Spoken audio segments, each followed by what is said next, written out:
Herkese merhaba, Nefis Yemek kanalıma hoş geldiniz. Bugün sizlere peynirli, tuzlu kurabiye tarifi vereceğim.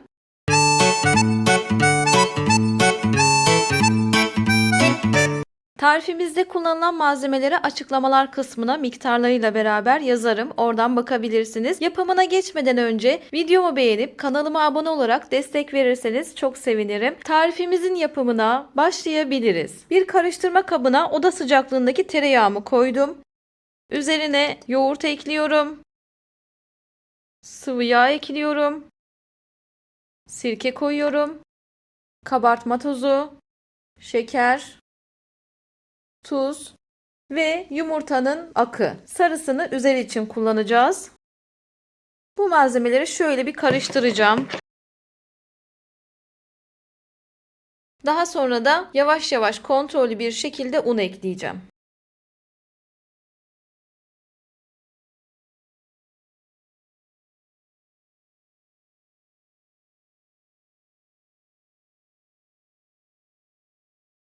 Hamurumuz hazır. Şimdi diğer aşamalara geçebiliriz. Hamurlarımıza şekil vermeye geldi sıra. Şöyle ceviz büyüklüğünde alıyorum. Çok fazla büyük almıyorum. Elimle yuvarlak hale getirdim. Şöyle bastırıyorum.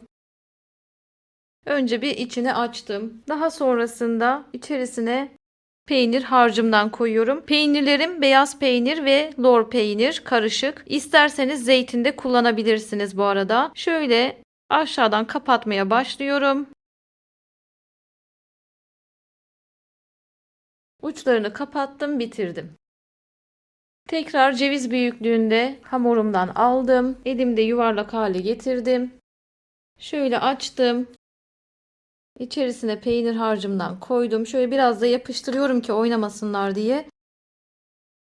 Şöyle kenarlardan hafifçe birleştiriyorum.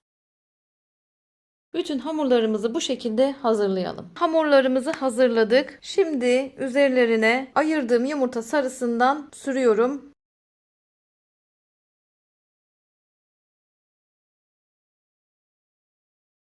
Yumurta sürme işlemimiz de bitti. Artık fırına gidebiliriz. Fırınımı 170 dereceye aldım. Altı üstü kızarana kadar pişireceğim. 30 dakika gibi bir sürede pişiyor zaten.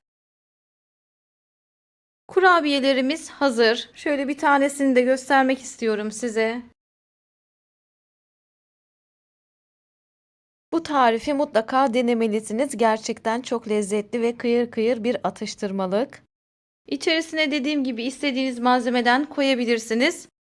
Sizler de beğendiyseniz videoma like atıp kanalıma abone olursanız çok sevinirim. Herkese afiyet olsun. Bir sonraki tarifte görüşmek üzere. Hoşça kalın.